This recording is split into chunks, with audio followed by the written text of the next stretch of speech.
As anime fans, we all know that the medium is full of inspirational stories. A lot of the timeless classics and the perpetual favourites all involve one of the most classic storyline routes: the underdog story. A lot of our beloved heroes and protagonists go through one hell of a challenge, and the journey to get to being the strongest is a long and treacherous path. Everyone takes different routes to get there. We have stuff where a protagonist goes from a weakling to the most powerful being in the universe throughout the course of a season or multiple ones. Then we have the one that's becoming more and more common, where the protagonist gets some overpowered goods and practically becomes an in-universe god in the span of an episode or two. Regardless, here are the main top characters that embody the saying, zero to hero. We'll be changing things up a little bit, and we're featuring 7 characters this time, not doing it in a countdown format. Oh, and before we get started, I'd like to say that nothing would make me more happier than to see this channel grow and have a lot more subscribers as time goes by. So with that, I'd encourage you to subscribe to this channel and hit that notification bell. We're always looking to shake things up here, and I've got something very big prepared for our next milestone.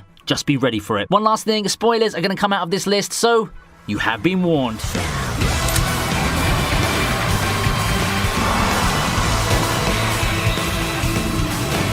Now, when I think about a guy who turns from loser to overpowered in just one night, isekai leads come to mind, with one of the most notorious examples of this in modern anime kicking things off, Hajime Nagumo. There's really not much to explain for Hajime, especially if you're someone who watched Ari Fioretta. I mean, the title of the show literally has the subtitle, From Commonplace to the World's Strongest. What happens when an isekai loser gets thrown into the abyss and into certain death? Well, desperation can be one hell of a motivator, and with nothing to lose and the fire of vengeance keeping him going, Hajime manages to fight his way out of the labyrinth a much more powerful person than before. In the span of a couple of episodes, he's pretty much become the most overpowered character in the Ari Fioretta universe. He did have to go down and dirty though, but the challenges inside the labyrinth that had him on death's door several times were the last tangible hurdles for him. Boasting an unmatched arsenal, incredible physical skills, and a harem of humans and monster girls that would put Naofumi to shame, Hajime comes out virtually a god. Told you the power to transmute is one of the most broken ones when used to its full potential.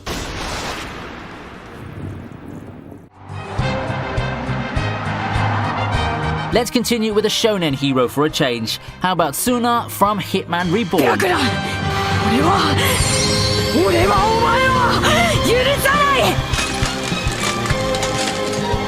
Started off a useless kid who couldn't talk to girls to save his life, and in the end, a badass mafia boss of the Vongola, and all it took was a journey started by his meeting with Reborn. The cool part about Tsuna is that his journey to badass is something that gets spread out throughout the series run. It's not as blatant and in your face as a lot of shonen manga heroes' journeys to go from underdog to the strongest being in the universe, but it is there. We know what the dying will bullets do to him, but I actually find more weight in his character growth in the daily life segments. You see, Tsuna's development is a joy to watch. We were given those developments in subtle doses, and eventually, he overcomes his shell and becomes the best ally you can have in times of difficulty. Just look at the feats of bravery that he's done without the need for bullets. As Mafia Boss, he's also an incredible character that blows pretty much everyone out of the water by the time the series is done. He's not the last we'll see of shonen manga leads on this list, so stay tuned.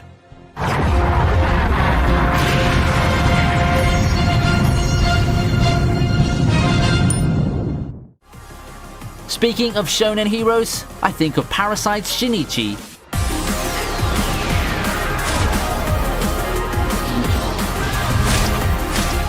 Yeah, Shinichi is not a shonen hero. Parasite's actually a seinen title from way back, but still, the point stands that he's a success story of someone starting off weak and then becoming strong. Human-monster fusions are some of the most powerful beings in anime, especially when the two beings maintain their individual wills and work together. Just ask this guy. He goes from standard teenager to parasite nightmare through his fated meeting with Migi. Who knew that a human and a parasite working together would be the crux to turning the tides of the war against these aliens? The two work together and single-handedly go through a gauntlet of some of the toughest aliens in the enemy side. In turn, we get some of the best fight scenes that the series has to offer, from many school fights to the final one against Goto. It's a perfect example of characters starting out with teeth-clenched teamwork and a general low standing on the power level scale, and evolving into becoming one of the strongest forces in the series, not just physically, but mentally as well. However, it's the shared will and heart that the two share which I'd consider the most powerful asset that they have.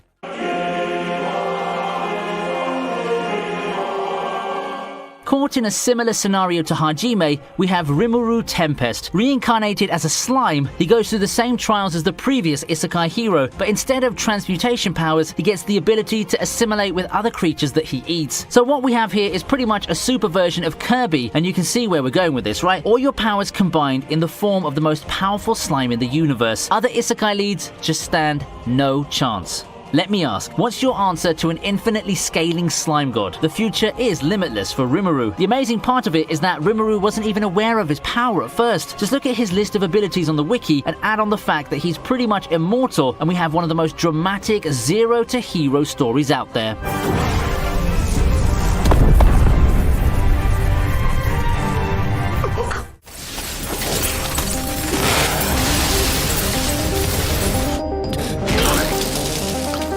Is there anybody that embodies the concept of going from weakling to badass like Kaneki does? Starting off as a meek and weak student, his life takes a huge turn when he gets transformed into a ghoul. Now, things won't come easy, and he refuses to accept his new identity for quite a while. However, when push comes to shove, he finally accepts his power and completely destroys Jason in one of the most badass moments in Season 1. Eventually, he becomes some sort of mythological figure, and by the end of the series, it simply emphasizes how big of a nightmare he's become. The thing about Kaneki is that instead of becoming a straight-up heroic badass, he becomes more of an anti-hero as he grows stronger, kind of like Hajime from much earlier.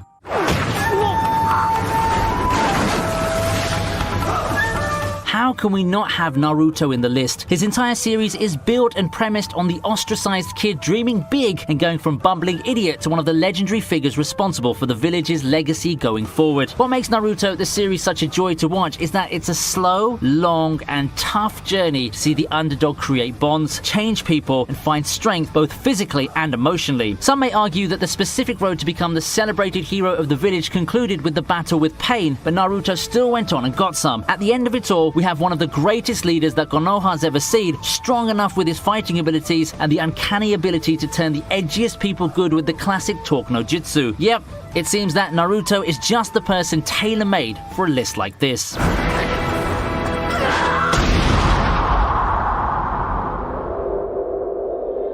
So how do you top off the list of zero to hero stories? By transcending humanity, such is the case with who we're capping this list off with, Madoka.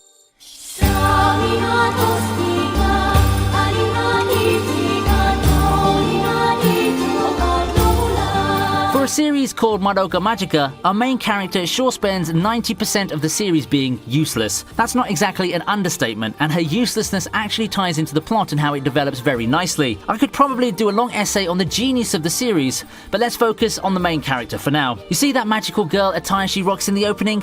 Nowhere to be seen in all but the last episode of the show. Madoka herself spends the entire series crying, moping, and questioning the intricacies and nature of life and all of those things. Then, the last episode comes, and Madoka comes back with a vengeance, making her wish she transcends all human boundaries and ascends to a higher plane of existence. Embodying the concept of fighting witches, Madoka becomes God. Quite literally, rewriting the world's not even the biggest of her feats as she goes back and ahead in time to purify witches and changing the very laws of the world. Now that's a big swing in power if you ask me.